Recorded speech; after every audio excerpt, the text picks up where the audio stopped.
መኪና ከውጭ ሲገባ ቀረጥና ታክሱ ስንት እንደሆነና እንዴት እንደሚሰላ ብዙ ሰው ማወቅ ይፈልጋል። አሁን ደግሞ የኤሌክትሪክና ሃይብሪድ መኪኖች በብዛት ወደ ሀገር እየገቡ ነው። እነዚህ መኪኖች ቀረጥና ታክስ ይከፈልባቸዋል? ቀረጥና ታክሱ ከነዳጅ መኪና በምን ይለያል? የሚሉ ጉዳዮችን እንዳስሳለን። በቅድሚያ እንኳን ወደ ቻናላችን በሰላም መጣችሁ ልንላችሁ እንወዳለን። ቪዲዮውን እስከመጨረሻው እንድትከታተሉት በአክብሮት እንጋብዛችኋለን። በዚህ አጭር ቪዲዮ በኤሌክትሪክ እና በከፊል በኤሌክትሪክ የሚሰሩ ወይም ሃይብሪድ መኪኖች ወደ ኢትዮጵያ ሲገቡ ቀረጥና ታክስ ምን ያህል እንደሚከፈልባቸው በምሳሌ የታገዘ ማብራሪያ እናቀርብላችኋለን። በተጨማሪም ለማነጻጸሪያነት የነዳጅ መኪኖች የቀረጥና ታክስ ስሌት እንሰራለን። በነገራችን ላይ የነዳጅ መኪኖች ከውጭ ሲገቡ 5 የታክስና ቀረጥ አይነቶች ስለሚከፈልባቸው ዋጋቸው በጣም ውድ እንዲሆኑ ከሚያደርጉ ምክንያቶች ውስጥ አንዱ ነው። እንዴት የሚለው ወደ ኋላ ላይ የታክስና ቀረጥ ስሌቱን ሰርተን አብረን እናያለን። በአሁኑ ወቅት የኤሌክትሪክ መኪናን ለማበረታታት የታክስ ማሻሻያ በማድረግ ቀደም ሲል መኪና ላይ ይጣሉ ከነበሩ ልዩ ልዩ የታክስ አይነቶች ነፃ እንዲሆኑ ተደርጓል። ለሃይብሪድ መኪኖች ወይም በከፊል በኤሌክትሪክ ለሚሰሩ መኪኖችም የታክስ ማሻሻያ ተደርጎላቸዋል። ከጉምሩክ ቀረጥ ነፃ የተደረጉት የኤሌክትሪክ መኪኖቹ ብቻ ሳይሆን ቻርጀሮችና መለዋወጫዎችን ጨምሮ ነው። አዲስ 00 የኤሌክትሪክ መኪኖች ከውጭ ሲገቡ የሚከፈልባቸው የጉምሩክ ቀረጥ ብቻ ነው። መኪኖቹ ሙሉ በሙሉ ተበትነው ወደ ሀገር ገብተው የሚገጣጠሙ ከሆነ ደግሞ የጉምሩክ ቀረጥም አይከፈልባቸውም። ሙሉ በሙሉ ተገጣጥመው ከውጭ የሚገቡ መኪኖች 15 በመቶ የጉምሩክ ቀረጥ እንዲከፍሉ ሲደረግ የነበረ ሲሆን በአሁኑ ወቅት በመንግስት ውሳኔ ወደ 5 በመቶ ዝቅ እንዲል ተደርጓል። በቅድሚያ የኤሌክትሪክ መኪና የጉምሩክ ቀረጥ ስሌት አብረን እንስራ። ሙሉ በሙሉ የተገጣጠመ አዲስ ቮልክስዋገን ID4 የኤሌክትሪክ መኪና ከቻይና በ10,000 የአሜሪካ ዶላር ወይም አሁን ባለው ምንዛሪ 1 የአሜሪካ ዶላር ወደ 160 ብር አጠጋግተን ስናባዛው በ1,600,000 ብር ተገዝቷል እንበል። እንደመጣበት ሀገር የጉምሩክ ኮሚሽን የመኪኖቹ ዋጋ ከዳታቤዝ እንደሚወስድ እንዳትረሱ። አስመጪው ገዛውበት ባለው ዋጋ የጉምሩክ ቀረጡ ላይሰራለት ይችላል። ስለዚህ 1,600,000 ብር በጉምሩክ ተቀባይነት ያገኘ ዋጋ ነው ብለን እንውሰድ። አስመጪው መኪናውን ለማጓጓዝ የትራንስፖርት 100,000 ብር እና ለኢንሹራንስ ደግሞ 50,000 ብር ወጪ አድርጓል ብለን እንውሰድ። ታክስና ቀረጥ የሚታሰበው የእቃው ዋጋ የኢንሹራንስና የትራንስፖርት ወጪዎች ወይም CIF ተደምረው ነው። በዚህ መሰረት ቀረጥና ታክስ የሚከፈልበት መጠን መኪናው ከላኪ ሀገር ወይም ከስሪት ሀገር የተገዛበት ዋጋ 1,600,000 ብር ሲደመር የትራንስፖርት 100,000 ብር እና የኢንሹራንስ 50,000 ብር ሲደማመሩ 1,750,000 ብር ይሆናል። ስለዚህ ቀረጡ 1,750,000 ሲባዛ 5 በመቶ እኩል ይሆናል 87,500 ብር ነው። ኤክሳይዝ ታክስ 0 ብር ወይም ነፃ ነው። ቫት ወይም ተጨማሪ እሴት ታክስ በተመሳሳይ 0 ብር ነው። ሱር ታክስ እና ማህበራዊ ታክስ በተመሳሳይ 0 ብር ወይም ነፃ ነው። ዊዝሆልዲንግ ታክስ እንደዚሁ 0 ብር ወይም ነፃ ነው።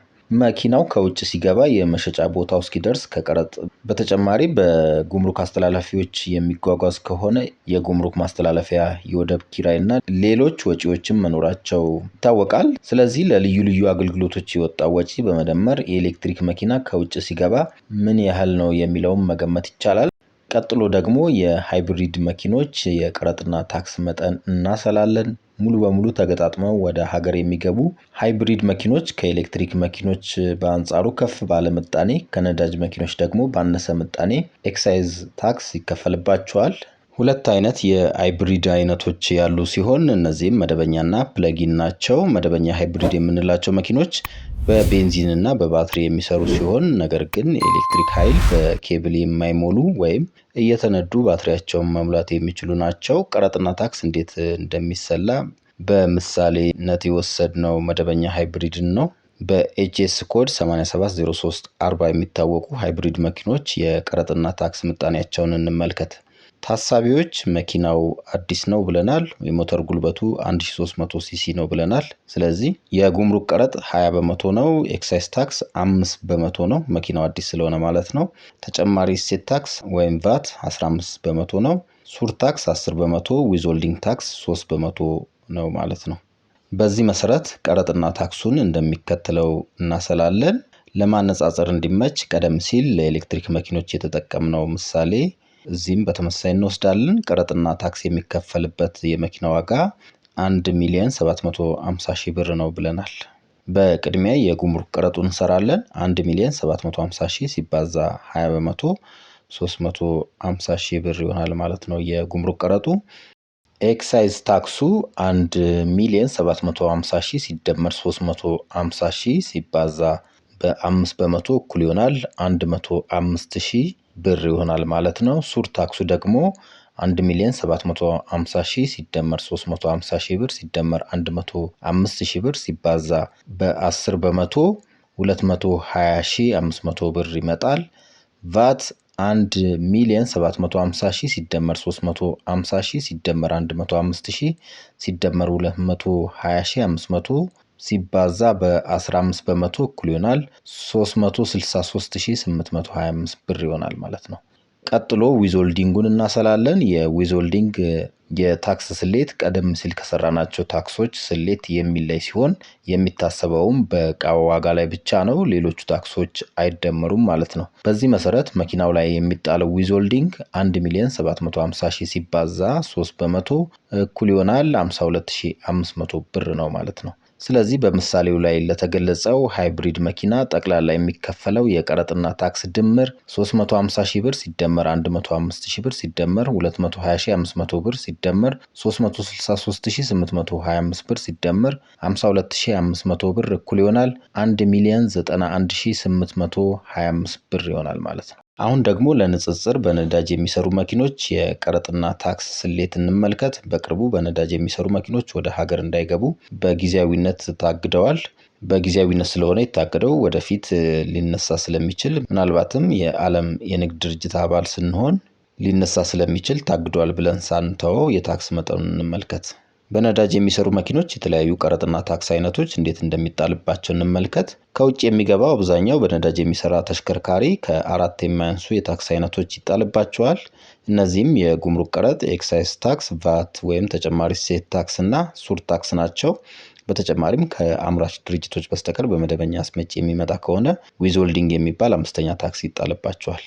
ቀረጥና ታክሱ የምናሰላው መኪና የሞተር ጉልበቱ 1300 ሲሲ ለሆነ አዲስ አውቶሞቢል ለማሳያነት በመውሰድ ነው። አስመጪው መኪናው ከሚያስመጣበት ሀገር የገዛበት ዋጋ ቀደም ሲል በኤሌክትሪክ ምሳሌ ላይ ያየነውን $10,000 ወይም 1,600,000 ብር እንውሰድ። አስመጪው ለኢንሹራንስ ክፍያ 50,000 ብር ከፍለዋል ብለን እንውሰድ። ለትራንስፖርት 100,000 ብር ቢያወጣ የጉምሩክ ቀረጥ 35 በመቶ ነው። ኤክሳይዝ ታክስ 30 በመቶ እንውሰድ። ምክንያቱም ከውጭ የሚገቡ መኪኖች ላይ የሚጣለው የኤክሳይዝ ምጣኔ እንደ መኪናው የሞተር ጉልበት ወይም ሲሲ እና እንደ መኪናው እድሜ ይለያያል። በመሆኑም ምጣኔው ከ5 በመቶ እስከ 405 በመቶ ይደርሳል። የግብር ስሌቱን በታክስ አይነት ቅደም ተከተል መሰረት አንድ ባንድ እንመልከት። ቀረጥና ታክስ የሚከፈልበት የእቃው ዋጋ፣ የትራንስፖርት ወጪውና የኢንሹራንስ ክፍያ ተደምሮ ወይም ሲአይኤፍ የምንለውን በመውሰድ ነው።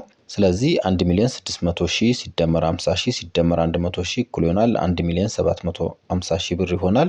በቅድሚያ የሚሰላው የጉምሩክ ቀረጥ ነው። በዚህ መሰረት 1,750,000 ሲባዛ 35 በመቶ 612,500 ብር ይመጣል። በማስከተል ደግሞ ኤክሳይዝ ታክሱን እናሰላለን። ኤክሳይዝ ታክሱ የሚሰላው ቀረጥና ታክስ የሚከፈልበት መጠንና የጉምሩክ ቀረጡ ተደምሮ በኤክሳይዝ ምጣኔው ይባዛል ማለት ነው። በዚህ መሰረት ኤክሳይዝ ታክሱ 1,750,000 ብር ሲደመር 612,500 ሲባዛ 30 በመቶ እኩል ይሆናል 708,750 ብር ይሆናል። ቀጥሎ ደግሞ ሱር ታክስን እንሰራለን። ሱር ታክስ የሚሰላው ቀረጥና ታክስ የሚከፈልበት መጠን፣ የጉምሩክ ቀረጡና ኤክሳይዝ ታክሱ ተደምረው በሱር ታክስ ምጣኔ ይባዛል። በዚህ መሰረት ሱር ታክሱ 1,750,000 ሲደመር 612,500 ሲደመር 708,750 ሲባዛ በ10 በመቶ እኩል ይሆናል 307,125 ብር ይሆናል። በማስከተል የምናሰላው ቫት ወይም ተጨማሪ እሴት ታክስ ነው። ቫት የሚሰላው ቀረጥና ታክስ የሚከፈልበት መጠን፣ የጉምሩክ ቀረጡ፣ ኤክሳይዝ ታክሱና ሱር ታክስ ተደምረው በቫት ምጣኔ ይባዛል። በዚህ መሰረት የመኪናው ቫት 1,750,000 ሲደመር 612,500 ሲደመር 708,750 ሲደመር 307,125 ሲባዛ 15 በመቶ እኩል ይሆናል 506756.25 ብር ይሆናል። በመጨረሻም መኪናው ከአምራች ድርጅቶች በስተቀር በመደበኛ አስመጪ የሚመጣ ከሆነ ዊዝሆልዲንግ ታክስ ይከፈልበታል። ከውጭ የሚገቡ እቃዎች ላይ የዊዝሆልዲንግ ታክስ ምጣኔው ወይም ሬቱ 3 በመቶ ነው። ታክሱ የሚሰላው ቀረጥና ታክስ የሚከፈልበት ዋጋ በ3 በመቶ በማባዛት ነው። በዚህ መሰረት የዊዝሆልዲንግ ታክሱ 1,750,000 ሲባዛ በ3 በመቶ እኩል ይሆናል 52,500 ብር ነው። በምሳሌው መሰረት ከመኪናው በአጠቃላይ የሚሰበሰበው ቀረጥና ታክስ 612,500 ብር ሲደመር 708,750 ብር ሲደመር 307,125 ብር ሲደመር 506,765.25 ብር ሲደመር 52,500 ብር እኩል ይሆናል 2,187,631.25 ብር ይሆናል። የነጋዴው ትርፍ ሳይጨምር በ1,750,000 ብር ተገዝቶ ሀገር ውስጥ የገባ መኪና 2,187,631.25 ብር ቀረጥና ታክስ ሲጨመርበት 3,937,631.25 ብር ይደርሳል። አሁን ደግሞ የሶስቱን የመኪና አይነቶች የቀረጥና ታክስ መጠን በንጽጽር እንመልከት።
በምሳሌው የመኪኖቹ ዋጋ ተመሳሳይ ቢሆንም መጨረሻ ላይ የዋጋ ልዩነቱ የመጣው በታክስና ቀረጥ ምጣኔ ነው። የኤሌክትሪክ መኪና ወደ ሀገር እንዲገባ የሚበረታታ ሲሆን የነዳጅ መኪና ደግሞ ከአካባቢ ጥበቃ አንጻር ስለማይበረታታ ቀረጥና ታክሱ ከፍ እንዲል ተደርጓል። ስለዚህ ምን አይነት መኪና ማስመጣት እንዳለበትና አዋጭ እንደሆነ መምረጥ የገዢው ይሆናል ማለት ነው።